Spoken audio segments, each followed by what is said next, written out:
Okay, welcome back to Accounting 401, Chapter 6, Volume 2. I was going along there taping and looked at my screen and got a message. I lost my internet connection, so I had to shut down, figure out where I lost it. And so you're going to get two tapes, hopefully only two, if unless it cuts out again, for Chapter 6, two short ones. Maybe it's better off to have it divvied up. Well, anyway, I went back, played it back, and we were talking about the deductions for IRA accounts, individual retirement accounts. Again, this is a good thing, say, for your retirements. The Congress does two things. So just trying to do two things with the tax code: raise revenues for run government, and also get encourage certain behavior among the citizens. And an IRA account is one of these things. That was a great idea. It still is a great idea. I'm surprised they put the limitations on it. Probably cost them too much money, tax revenues. But there's a whole chapter coming up later on about retirement, and we're going to talk more about IRA accounts then. But for now, just know that they are deductible for uh, a vast majority of the people, maybe not a majority, but a lot of people that are in the within the bracket are allowed to deduct contributions to the IRA, and you have to have earned income or a non-working spouse. You can fund one for them, um, and there are limitations on it. Uh, and I think it's currently $3,500 unless you're over 50. Then you can put 65 or $7,500 a year in to make up, catch up. But I actually have a table, and it's maybe I'll throw it out to you that shows the amount of which will grow to over 40 years. If you start at age 25 and go to age 65, you put in 3,500 a year. Uh, what it grow to under 6% and 8% assumption return on your investment. Yeah, certain people can deduct it if based on their AGI, and if you go above that, you can still have an IRA account. You just can't deduct it if you're above that amount. And then there's also the Roth, which we'll get to in the chapter on retirement savings and deferred compensation plans. Penalty for early withdrawal of savings. Taxpayers allowed a deduction for any interest income they forfeit if if they have a bank deposit, a CD, and they take a premature withdrawal from, say they have a 2-year CD at the bank and they take it out after a year, the bank will penalize them a quarter of interest and a couple points of interest. That would be deductible. It reduces their net interest income to the amount they actually received. Um, Subsidizing specific activities. Again, uh, alimony payments uh, before 2019 are deductible, and if they're deductible, then it's income to the receiver. After 2019, they are not income and are not deductible. AGI was encouraged deductions for AGI encouraged for 529 plans and other educational loans. Okay, interest on qualified education loans because it's a good thing. Here they show you some limitations on it. If you're not over $70,000 of modified AGI, up to $2,500 deduction. Above that, you can do it's reduced by the phase-out amount. Um, So above 70,000 plus under 85, it's very similar to what the IRS. And again, those numbers change just about every year. It's usually a $10,000 or $15,000 range where you are allowed the deduction, and then once you hit that, if fall into that range, they'll lower the amount of the deduction by a percentage or dollar amount, and then above that amount, they phase it out that it's not deductible. Um,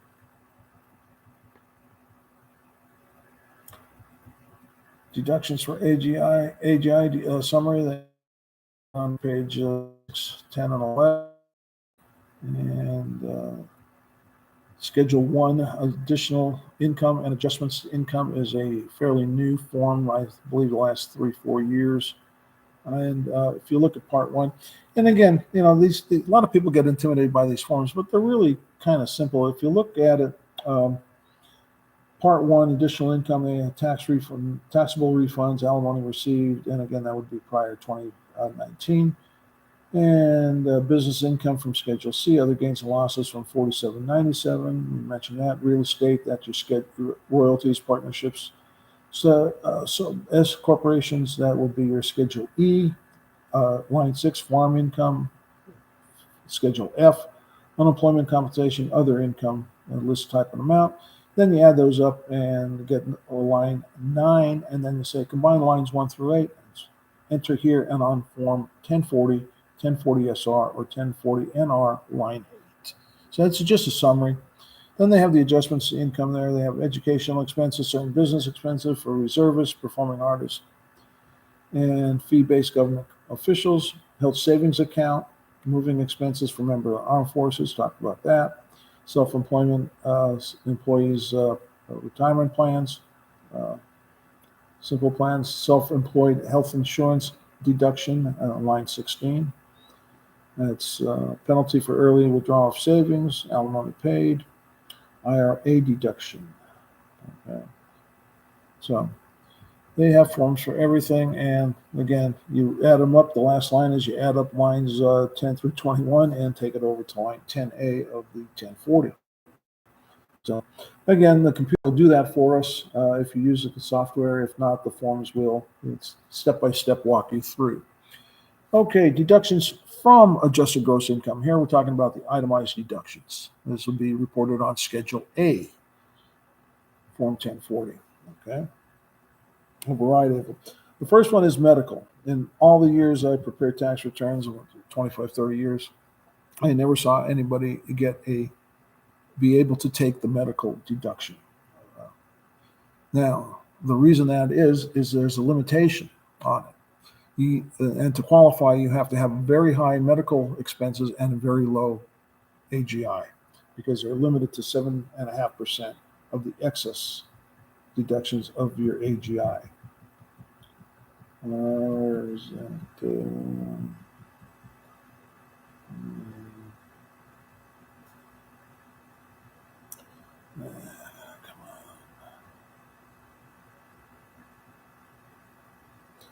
What's includable is prescriptions, medication, insulin. Over-the-counter medicines are not generally deductible. Payments to medical providers, doctors, dentists, co-payments. Again, this would be for. There's cases for cosmetic surgery from tax court. Generally, cosmetic surgery is not deductible because it's an elective, not a required necessary for your life. But some people have said that they have, whether they're a actor and they get a facelift, helps them get their acting roles. Salespeople sometimes would get hair implants to make them look better to the clients, customers. There are certain cases where certain, how can I say this nice? Certain entertainers that work in gentlemen's clubs were allowed to deduct their enhancement operations because it led to better. They could demonstrate that their income before and after, pre and post surgery, there was a difference. So there was a correlation established, and the court allowed it. Transportation for medical visits. So you drive to Philadelphia to see a specialist. The turnpike toll, parking, and so much per mile. Long-term facility health insurance premiums, okay, if not deducted or part of a fringe benefit. But again, these have a limit of 7.5% of AGI. Medical expenses of cosmetic surgery or similar procedures are not deductible unless the surgery or procedure is necessary to ameliorate a deformity arising in the form or directly related to disfigurement. Again, there's court cases that go against that. If it if you can demonstrate that it did help your earning capacity. I remember some cases where cost of a swimming pool was deductible as a medical expense because it was prescribed by their doctor for somebody who had bad back, and they said swimming would alleviate the pain and strengthen the muscles. And the doctor wrote them a prescription to get a swimming pool. All these things one by one. Here we go. Medical expense deduction limitation. Limited to the amount of unreimbursed qualified medical expenses paid during the year, no matter when the services were provided, reduced by 7.5% of the taxpayer's AGI. This restriction is a floor limitation. Eliminates any deduction for amounts below that amount. So if you have 50, let's say $100,000, so it's reduced by the amount of $7,500. So you'd have to have over $7,500. Your first $7,500 are not deductible. Above that, you could. They give you the example there. Reimbursed medical expenses $2,400. They're 7.5% of their $187,000 is the, so they're not deductible there because they'd have to be above that amount.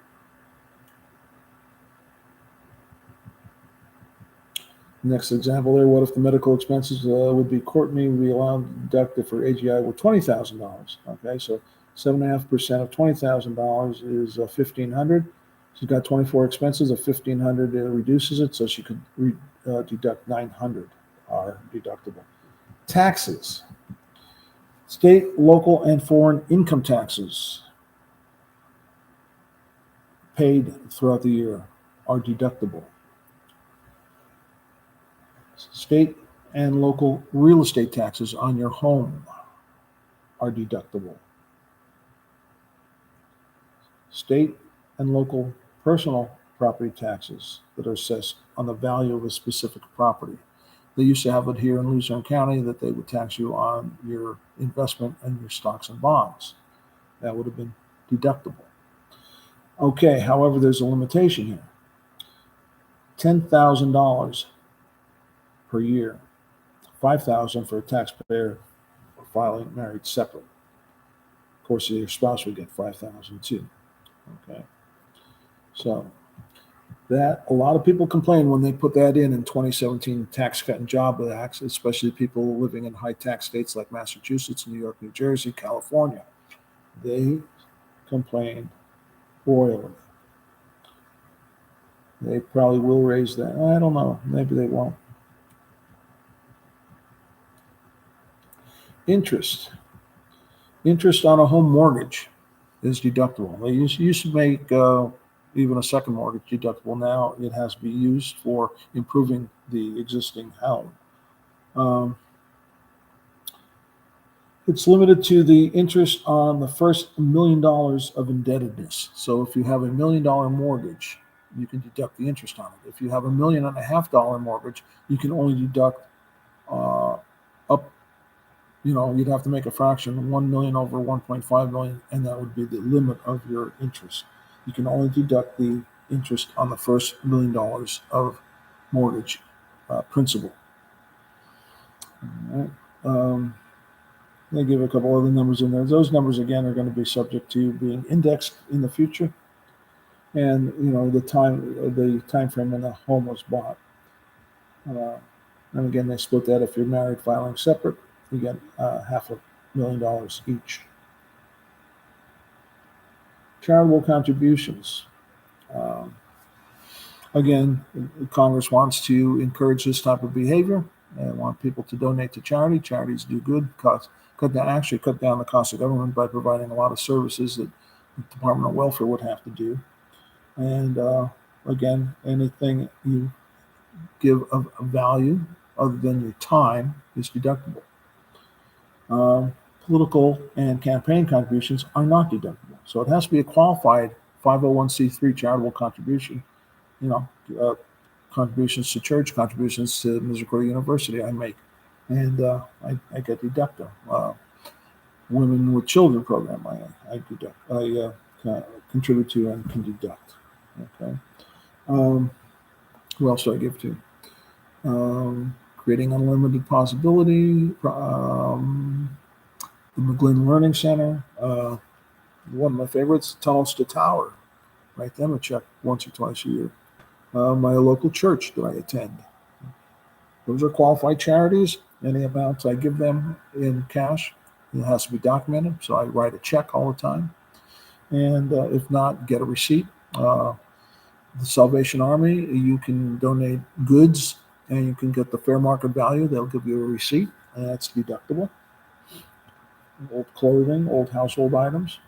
You can say contributions of money, contributions of property other than money. Okay.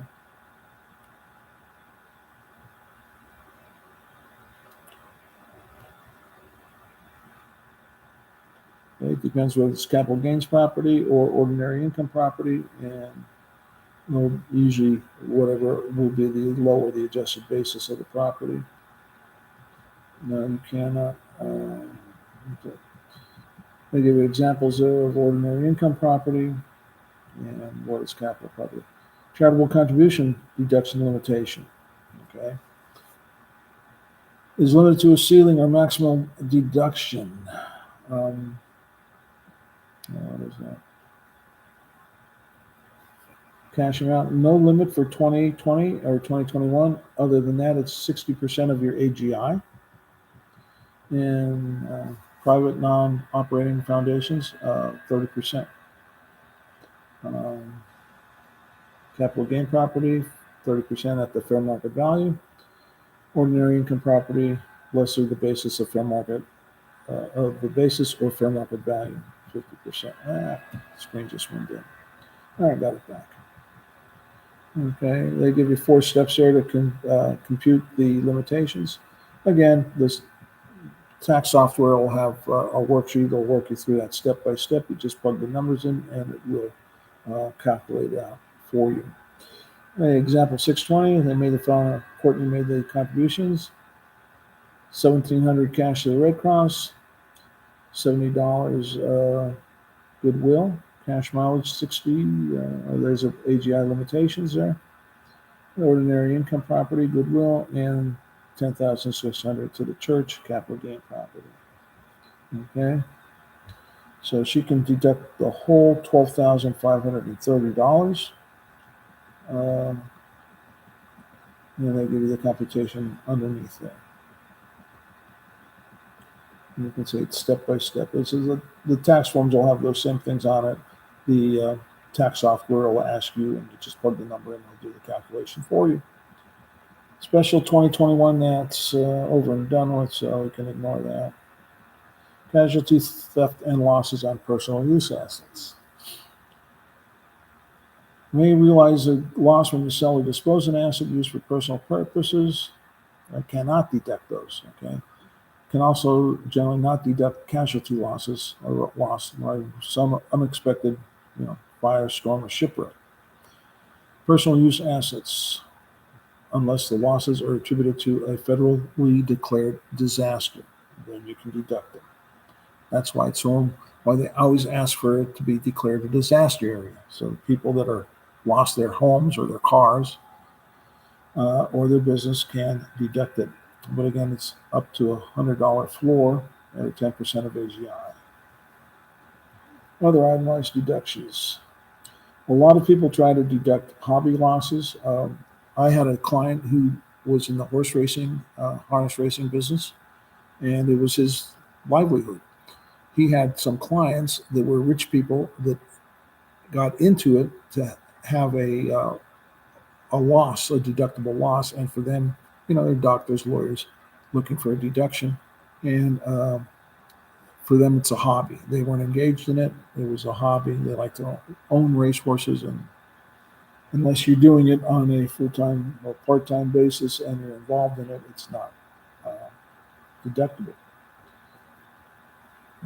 If you run at the local dirt track speedway, it's a hobby. If you have a gas station or an auto repair business, if you're some NASCAR, somebody that does it on weekends because they like the thrill, and they get some prize.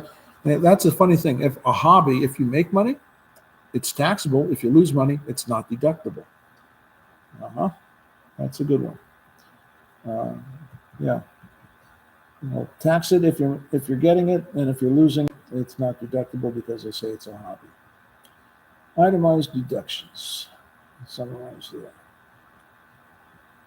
Okay, so there we see Schedule A in figure.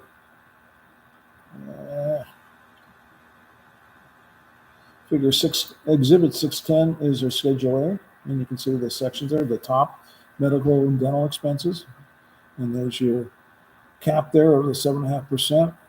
Okay, so she had 2,400, but 7.5% of her AGI it's less than that, so she can't deduct any. Taxes are paid: state and local income taxes, state and local general sales taxes, state and local real estate taxes, personal property taxes, interest you paid. That would be on a mortgage, gifts to charity. Okay, and you add those all up, and it tells you that it goes to line 12, and that will adjust your adjusted gross income down to your taxable income. Now the standard deduction. It makes it a lot easier. It's a flat amount calculated by the IRS depending on your filing status. Married filing joint, $24,800. That used to be the Tax Cut and Job Acts of December 17, 2017 almost doubled or more than doubled the itemized deduction. It used to be $10,000, $12,000. Now it's up to 24. And again, these numbers will go up each and every year, a couple $100 each year, because of inflation, cost of living. Very hard now, or not hard, but very rare for people to itemize anymore. I was one of the few. I don't know if I'm going to itemize this year. I probably will because I still donate to charity quite a bit. Married filing joint, $24,800 basic standard deduction. If you're over age 65 or blind, you get an additional $1,300 for both taxpayer and taxpayer's spouse. Head of household, they reduced the standard deduction to $18,650. Yeah, less people in the household, the lower standard deduction. The additional one is a little bit higher though, $1,650 for age or blindness. Single is $12,400, and these are again the 2021 amounts. $12,400, half of the married filing joint amount. And again, you get a little bit higher for the blindness or age. And married filing separate, $12,400, same as single. Okay, those are the 2020 amounts. The 2021, you can see the 2021 amounts went from $24,800 to $25,100, so it went up $300. On the age and blindness, they increased $50 each. And again, it's easier. You just take that based on your filing status, no record keeping, and reduces your AGI to taxable income. Excuse me.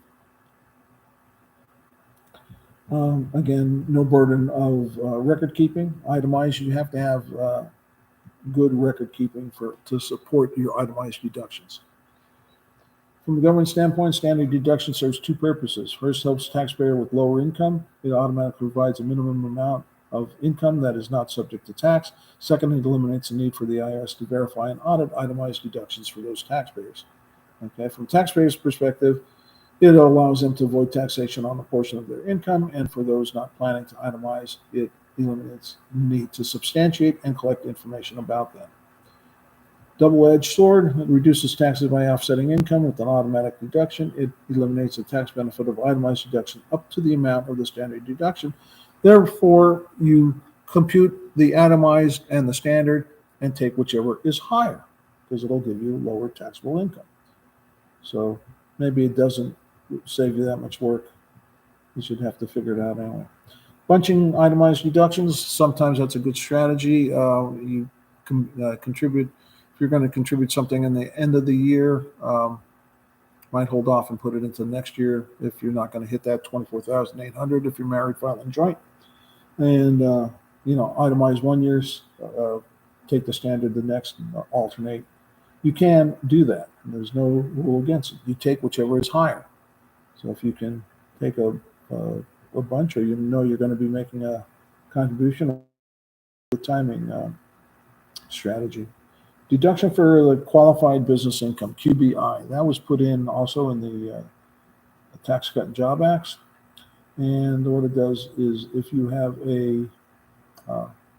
it's in addition to your itemized or standard deduction and limited charitable contributions, the deduction applies to taxpayers with qualified business income from a partnership, a subchapter S corporation, or sole proprietorship. Okay, it's usually the lesser of 20% of their qualified business income, plus 20% of the taxpayer's qualified real estate investment trust dividends and qualified publicly traded partnership income, if any, and B, 20% of the excess, if any, taxable income over the taxpayer's net capital gains, including qualified dividends. Okay, and again, there'd be a worksheet, or the software will compute that for you. You just have to plug the numbers in. Now, QBI is limited. It's not all businesses. It has to be a qualified trader business is any trader business other than a specified service trader business. What is a specified trader service business? Specified trader service trader business is any trader business involving the performance of services in the fields of health, law, consulting, athletics, financial services, brokerage services, or any trader business where the principal asset of such trader business is a reputation or skill of one or more of its employees or owners, or which involves the performance of services that consist of investing and investment management, trading, or dealing in securities, partnership interest or commodities, architecture and engineering services. They're services that are specifically excluded from the definition of a specified trade or business. So again, the ones they enumerated there listed are usually the higher income individuals. So they intend that this QBI, qualified business income deduction, to help the lower income earners and middle income earners, and not pass it on to the millionaire lawyers and brokers, stockbrokers, and the such. Okay, so it's any year in which the taxpayer's taxable income is less than $164,900, or double that if you're married filing joint. And so again, there's a limitation there, and those numbers again will move from year to year to year.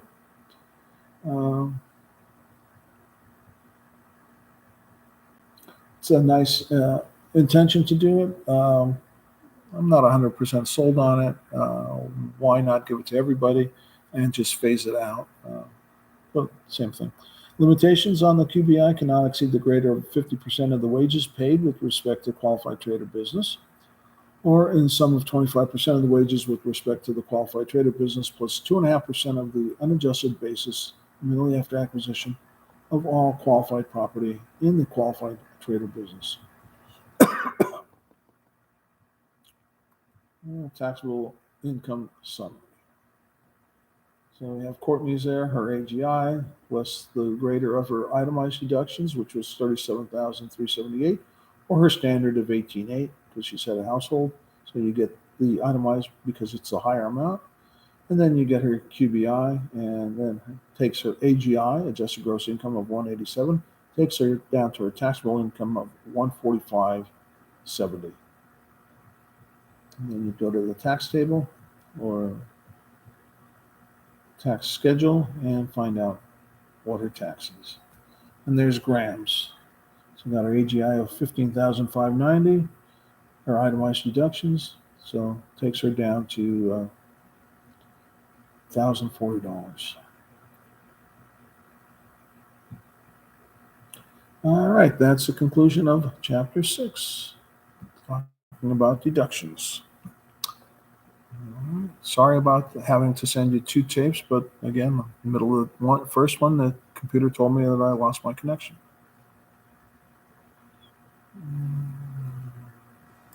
Okay.